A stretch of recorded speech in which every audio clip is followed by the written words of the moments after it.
La buena noticia es que han bajado los precios del huevo en Colombia. La cubeta está mucho más barata de lo que alcanzó a estar hace un par de años. La mala noticia es que es a costa de la sobreproducción de huevo que hay en Colombia, que está llevando a los avicultores a bajar los precios e inclusive a regalar huevos. Don Gonzalo Moreno es el presidente de la Federación de Avicultores de Colombia. Doctor Moreno, buenos días. No está, vale. Está comenzando en este momento, Ricardo, la reunión de la Corte Constitucional para tomar una decisión sobre la emergencia económica. Sí, sobre si la novedades. O no. Sí, lo que se sabe, Néstor, es que hoy sí discutirán la solicitud que hizo el magistrado Carlos Camargo para que se dé una suspensión provisional del decreto que llevó al gobierno nacional al estado de excepción de la emergencia económica, mediante el cual se abrió la puerta para el cobro de impuestos sin tener que pasar por el Congreso de la República. Ayer... Aceptado el impedimento del magistrado Ibáñez, ayer hoy podría suspenderse la emergencia económica. Sí, podría ser. No pareciera que haya ambiente para ello, Néstor. Es posible que la Corte se decante más por la posibilidad de ir a estudiar el fondo de la emergencia. Todavía no hay ponencia, hay que decirlo. El magistrado Carlos Camargo todavía no ha radicado su ponencia de fondo para pedir que se hunda o no la emergencia económica. Votan hoy. Si llega a haber empate, como tiene 9 miembros la Corte Constitucional, -1 que es el doctor Ibáñez. Va con juez, tiene que designar un conjuez. Habría conjuez, lo cual retrasaría nuevamente todo el proceso. Así es, eso es clave. 10 de la mañana, 3 minutos. Doctor Moreno, ahora sí es el presidente de FENAVI, la Federación de Avicultores. Doctor Moreno, buenos días. Buenos días, Néstor. Un saludo para usted y para toda la mesa. ¿Qué está pasando con el precio del huevo hoy? Pues mire, tenemos una disminución al precio del huevo. Para que se hagan una idea, estamos 100 pesos por debajo de lo que se encontraba a mediados del año pasado. Eso como consecuencia que tenemos la producción histórica de más de 19.400 millones de huevos en el año 2025. ¿Eso es porcentualmente cuánto más que el año anterior? Aumentamos un 7.7% respecto al año anterior, pero versus el año 2021 es un 38% de crecimiento. ¿Es cierto que en Santander, en otras regiones del país, están regalando los huevos? Pues fue una actividad que hicieron unos pequeños avicultores en Villanueva, en Santander, en el cual regalaron, porque efectivamente esa región y la región de Cundinamarca es en la que se ha aumentado más la producción de huevo. Han entrado más de 800 nuevos productores los últimos 2 años en esas regiones del país. Y si hay sobreproducción, ¿por qué están entrando más productores? Porque el precio se vino aumentando desde el año 2021. Después de la pandemia 2020, año 2021, y el ciclo de producción de huevo se demora 2 años. Entonces, esos productores que hoy están produciendo tomaron una decisión de producir hace 1 año y medio. ¿Y cuál es la petición que hacen ustedes para solucionar el problema, doctor Moreno? ¿De pronto, no sé, establecer algún precio regulado del huevo? No, esto es oferta y demanda. Es un ciclo de producción que se vio alterado por la pandemia y por los bloqueos. Se va a regular, el mismo mercado lo va a regular. Nosotros venimos en un proceso de incluso abrir mercados, pero lamentablemente esto es una situación que es de toda Latinoamérica. El ciclo de producción se rompió con la pandemia en el 20, en el 17 tuvimos una situación parecida, y son los ciclos de producción del sector agropecuario, y es el mismo sector el que tiene que regular reduciendo la oferta, pero se suma que las últimas 2 semanas de diciembre, primeras 2 semanas de enero, son las semanas donde se consume menos huevo porque los hogares están de vacaciones, los niños están de vacaciones y los pares no estaban funcionando. Ya empezó a reaccionar el precio en estos últimos días, pero pues al final es un tema de oferta y demanda. Claro, ¿y hasta cuánto pesa el hecho de que el maíz que se importa en su enorme mayoría, creo que 99% del maíz se importa de los Estados Unidos, esté bajando de precio por cuenta de la caída del dólar? Sí, mire, el maíz el año pasado, para que se hagan una idea, tuvo una disminución del 9%, la torta de soya más o menos del 10%. El problema es que esa tasa de cambio no va a afectar el precio hoy, porque el maíz que están consumiendo hoy los 60 millones de aves ponedoras y 1.000 millones de pollos se compró hace 4 meses. Entonces no es algo netamente inmediato. Se viene produciendo maíz en Colombia, a precio de paridad se compra. Para que se hagan una idea, Colombia produce 1.2 millones de maíz tecnificado y solamente la industria avícola necesita 7 millones. Sí, doctor Moreno, ¿qué diferencia hay entre este huevo alimentado con ese maíz industrial y el huevo que llamamos nosotros el huevo campesino? Es el mismo huevo, no hay ninguna diferencia. La diferencia se da ¿Cómo no? es... ¿La alimentación de las gallinas no es diferente? Todo es el mismo maíz, Néstor. No hay ninguna diferencia. Todo es el alimento. El cuento de el balanceado. huevo orgánico, el huevo de campo, ¿eso es carreta?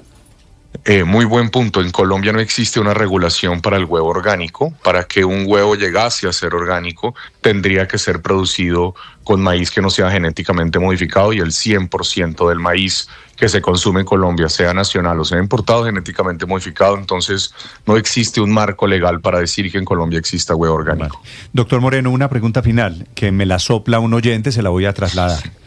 ¿Por qué ahora ya no hay huevo blanco? Esa es una muy buena pregunta. Huevo blanco, gallina blanca, huevo café, gallina café. Colombia en los años 80, por un tema de mercadeo, decidió cambiar a huevo café porque la gente asocia el huevo café con huevo de campo. Pero es exactamente el mismo huevo, la diferencia es la raza de la gallina. Pero es cierto que ya no hay huevo blanco, que en algún momento... No, sí hay.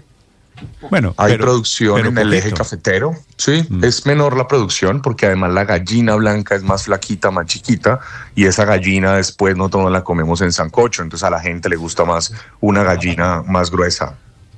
¿El huevo blanco siempre es de gallina blanca? Sí, señor, es la raza. ¿Y el huevo amarillo siempre es de gallina colorada? Café. Estamos Café, aprendiendo sí, señor. cosas. Ok, vale. Sí. ¿Quiere decir que desapareció la raza de gallinas blancas?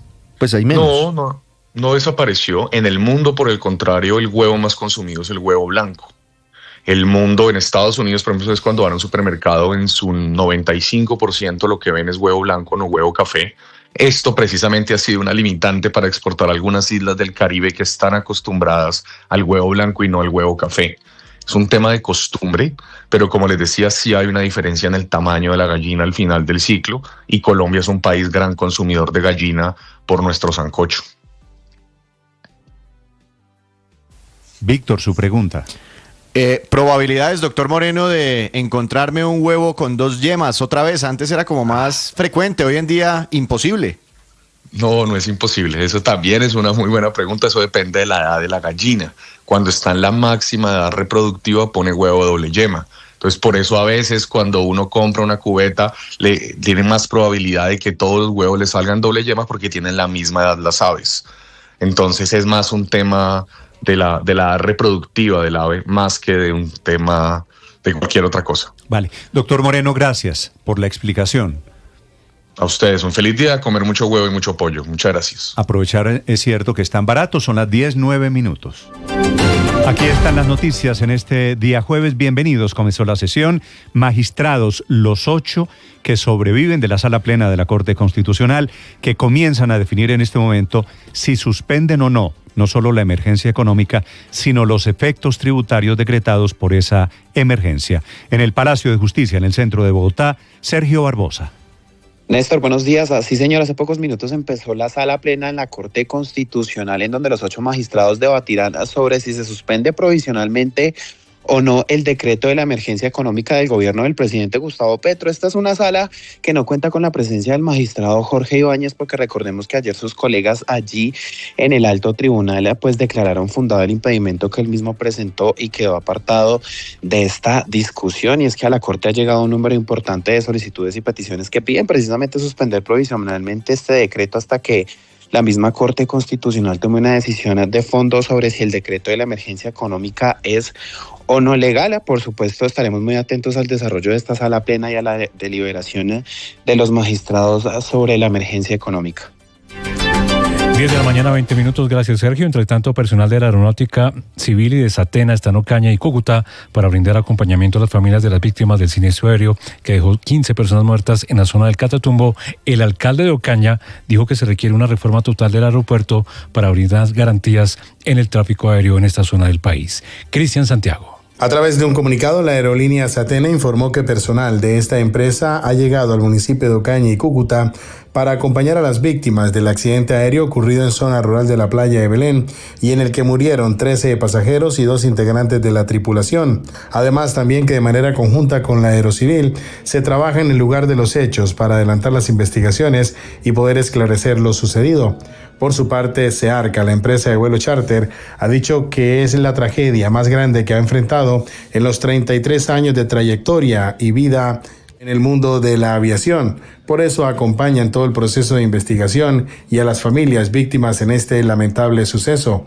El alcalde del municipio de Ocaña, Emiro Cañizares Plata, habló sobre la necesidad de volver a dotar el aeropuerto Aguas Claras de Ocaña para que sea tripulado, teniendo en cuenta la reactivación de vuelos nacionales de manera conjunta con la aerolínea Satena. Me han dicho que el aeropuerto de Ocaña iba a quedar con muy buenas capacidades. Yo sé que la Aeronáutica Civil está haciendo una inversión en preinversión para dejarlo completamente dotado. Hacia las 11 de la mañana se tiene previsto que personal de Satena entregue rueda de prensa a medios de comunicación para dar a conocer los avances en la investigación y todo el proceso que continúa después de este siniestro. Gracias, Cristian. Estaremos muy pendientes de esa conferencia de prensa. Entre tanto, la Fiscalía llamó a juicio al coronel Carlos Feria, procesado, recordemos, por su presunta responsabilidad en la prueba de polígrafo a la que fue sometida María Luis Mesa, la ex niñera de Laura Sarabia. Calila Peña. La Fiscalía presentará escrito de acusación contra el coronel Carlos Feria, ex jefe de seguridad de la presidencia, por su presunta responsabilidad en los delitos de peculado por uso, abuso de función pública y constreñimiento ilegal. El proceso se enmarca en la investigación por la prueba de polígrafo practicada a María Luis Mesa, ex niñera de la actual embajadora ante el Reino Unido, Laura Sarabia. La audiencia de acusación está programada para el próximo 18 de febrero a partir de las 8 de la mañana ante el Juzgado 14 Penal del Circuito con función de conocimiento de Bogotá. Con esta diligencia, el proceso judicial se reanuda luego de cerca de 2 años del inicio del proceso judicial. De acuerdo con la Fiscalía, el coronel Feria habría tenido un papel determinante en los hechos ocurridos en enero de 2023, cuando María Luis Mesa fue contactada para realizarle una prueba de polígrafo. Según el ente acusador, los uniformados actuaron siguiendo órdenes e instrucciones directas del entonces jefe de la Oficina de Protección Presidencial. Y el Registrador Nacional aclaró cómo va a funcionar la tarjeta electoral para las consultas. El ciudadano deberá solicitarla. Mateo Piñeros. Sí, señor Slobodan, fue en la Procuraduría que hubo hoy una reunión en el marco del Plan Democracia. Estuvo el ministro de Defensa Pedro Sánchez, la cúpula militar, el Contralor General, el registrador Hernán Penagos, y allí se discutió sobre la seguridad para las elecciones. Hernán Penagos, el registrador nacional, hizo una claridad, y es que quienes van a votar van a recibir únicamente 2 tarjetas, y si quieren votar en las consultas interpartidistas, cualquiera que ella sea, pues tendrán que solicitarlo a los jurados, quienes deberán contarles que existe esta opción. Esto fue lo que aclaró Penagos hace algunos minutos. El 8 de marzo los jurados entregarán 2 tarjetas electorales, la de Senado y Cámara de Representantes, y al mismo tiempo tienen el deber de informar a la ciudadanía de la existencia de una tarjeta adicional para las consultas, y el ciudadano decidirá si quiere hacer ejercicio de ella, es decir, votarla o no. Recordemos que hace algunos días Cambio Radical le había pedido a la registraduría que no entregaran la tarjeta electoral de las consultas, sino solo a quienes la pidieran, teniendo en cuenta que así lo establece la ley estatutaria 130 de 1994, que da entonces la claridad hecha. A usted no le van a entregar de una vez la tarjeta electoral de las consultas, sino que tendrá que solicitarla después de que el jurado tiene la obligación de informarle que existe. 10 de la mañana, 26 minutos. Iniciamos con noticias desde nuestras regiones. Un fallo de tutela ordenó a la Unión Temporal Salud restablecer los servicios médicos a más de 1.400 presos de la cárcel de Rivera en el departamento del Huila. Julio Díaz.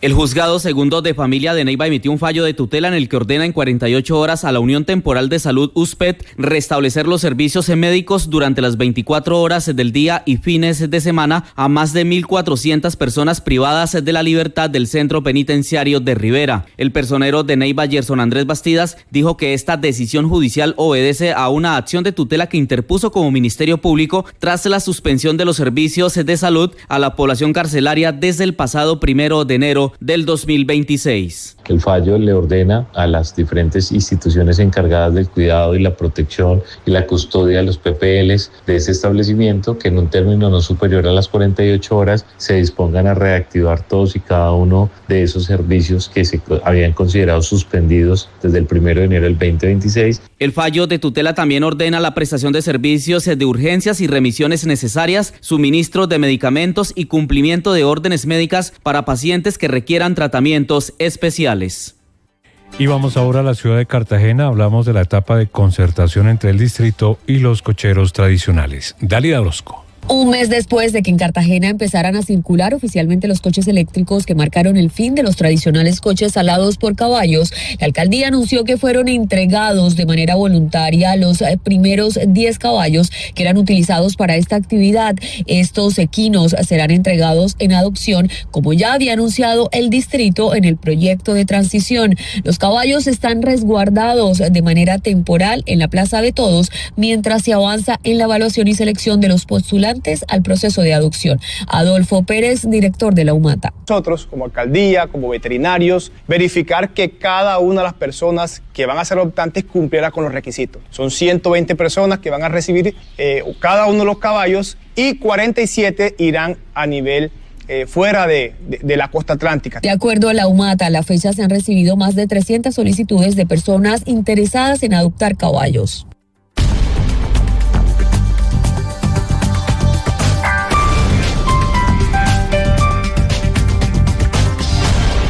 Las victorias y derrotas, la pasión y la afición en juego y los datos de lo último en deportes se lo presenta Mañanas Blue. 10:29, UEFA Europa League, fecha simultánea a las 3 de la tarde, Real Betis sin el Cucho Hernández, sí con Nelson de Osa, el colombiano, frente al Feyenoord. Maccabi Tel Aviv recibe al Boloña de John Lucumí y el FCSB de Rumanía, se verá las caras con el Fenerbahce, que no tendría a John Hader Durán. En el Brasileirao, fecha 1, hoy 6 en la tarde, el Mirasol frente al Vasco da Gama, con banda colombiana, Cuesta, Rojas, Gómez, y ya se sumó Marino y Nestroza. Y a las 7:30 en la noche, el Botafogo con Jordan Barrera frente al Cruzeiro de Luis Sinisterra y Neisser Villarreal. Y en Colombia se cierra la fecha 3 de la Liga Betplay, 4 en la tarde, Águilas Doradas Deportivo Cali, 6:10 Jaguares de Córdoba Internacional de Bogotá, y a las 8:20 en la noche, América de Cali frente al Once Caldas. Los deportes a esta hora en Mañanas Blue.